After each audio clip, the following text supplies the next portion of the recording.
welcome to the Explainer. Today, we're diving straight into a pretty fascinating question. What does it actually take to be a certified professional barista? Now, for most of us, we're barely awake when we stumble into our local cafe. It kind of just looks like someone pushing a few buttons and pouring some milk, right? But the reality behind that counter, it's this high-pressure environment filled with fluid dynamics, super precise chemistry, and really strict hospitality standards. I mean, look at this quote from the official assessment manual. It perfectly sets the stakes. Being a barista is definitely not just about pouring liquids. A great barista has to understand the coffee, troubleshoot it, teach it, and serve it. It's a highly technical craft. You essentially have to be part scientist, part artist, and part customer service expert, all while working intensely against a ticking clock. So let's unpack the closely guarded secrets of the Barista NCI certification in this explainer. We're going to look at the exact criteria assessors use to evaluate if a barista is actually competent, or, just pretending. It is a massive, incredibly detailed standard, but we'll break it down so you can see exactly what goes into that cup you order every single morning. Here's our roadmap for today. We'll start with the coffee beans journey, move into the science of espresso, then mastering milk and art. After that, we'll hit standard cafe recipes and wrap up with service and assessment survival. All right, jumping right into section 1, the coffee beans journey from origin to roast. Before a bean even hits the grinder, its geographic origin and how it was processed fundamentally dictate its flavor. An assessor will actually test a barista on exactly why an Ethiopian bean tastes so totally different from a Colombian one. And that brings us to this huge industry myth, the idea that Robusta is just bad coffee. While Arabica gives us that complex, fruity sweetness we love, Robusta isn't inferior at all. It's actually a vital tool. It's heavily used to add this thick crema, extra caffeine, and rich body to traditional espresso blends. Honestly, saying Robusta is bad during a certification test just shows a glaring lack of industry knowledge. Okay, moving on to section 2, the science of espresso, looking at precision and pressure. So moving from the bean to the actual machine, we hit what are called the golden standards. This is where the sheer physics of coffee making really comes into play. Espresso is basically just water forced through a compacted puck of finely ground coffee under immense pressure. But here's the thing. These metrics aren't just gentle suggestions. It is exactly like baking a cake. If you're off by a few degrees or a few grams, you completely ruin the chemistry. Missing any of these extraction metrics by even a tiny fraction causes immediate noticeable defects in your cup. We are talking exactly 9 bars of pressure, water right between 88 and 94 degrees Celsius, and a strict 25 to 30 second extraction window. If your shot takes 20 seconds or 35 seconds, it's structurally flawed. And when things do go wrong, a certified barista has to use a diagnostic approach to troubleshoot on the fly, just by looking at the extraction flow. If it's sputtering out super fast and looks incredibly pale, it's under-extracted, meaning it's going to taste sour and really thin. But if it's dripping agonizingly slowly, like this dark sludge, you've over-extracted it, pulling out all those harsh, bitter, astringent flavors.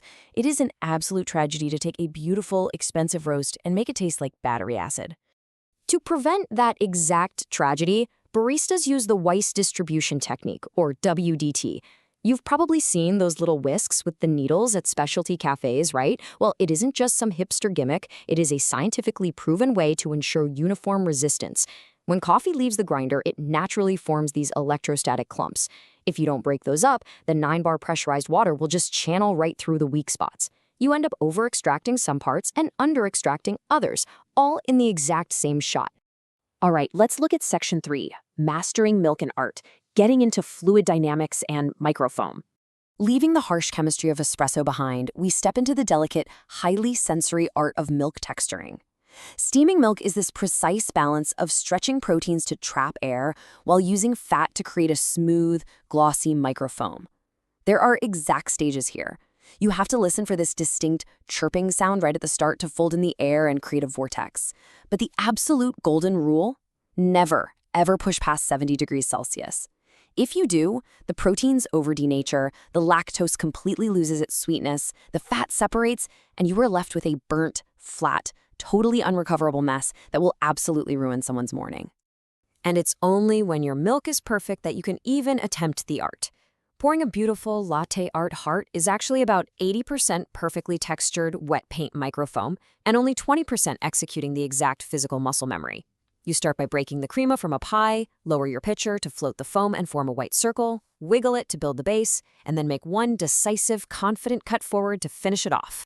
Moving to Section 4, Standard Café Recipes, focusing on ratios and builds. Now we apply our properly extracted espresso and perfectly textured milk to the strict, testable recipes that form the backbone of literally any cafe menu. The assessment actually demands that you know the structural difference between every single drink. Keep in mind, a foamy, bubbly cappuccino with its classic 1/3 ratio structure is chemically and texturally completely different from a velvety flat white, which uses a double ristretto shot and pure microfoam with almost zero surface foam. Mixing up these precise ratios isn't just a minor oopsie. In a certification setting, pouring a latte when asked for a cappuccino is an instant assessment failure.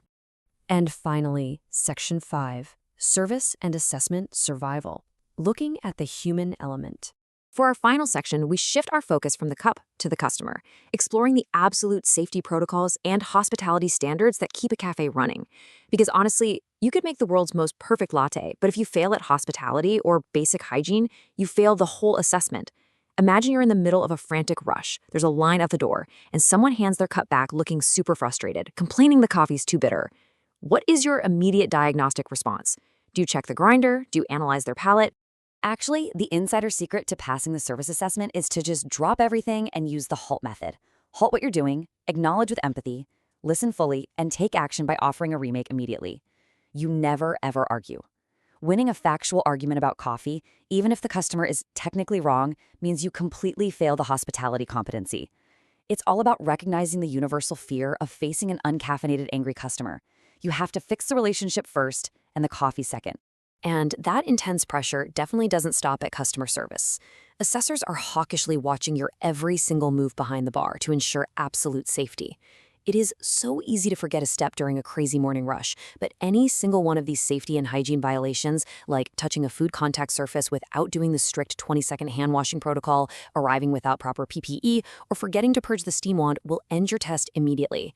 It genuinely does not matter how beautiful your latte art is if you serve it with a side of physical or biological contamination. Balancing out all that visual artistry are the cold, hard numbers. A certified barista absolutely must know cafe math.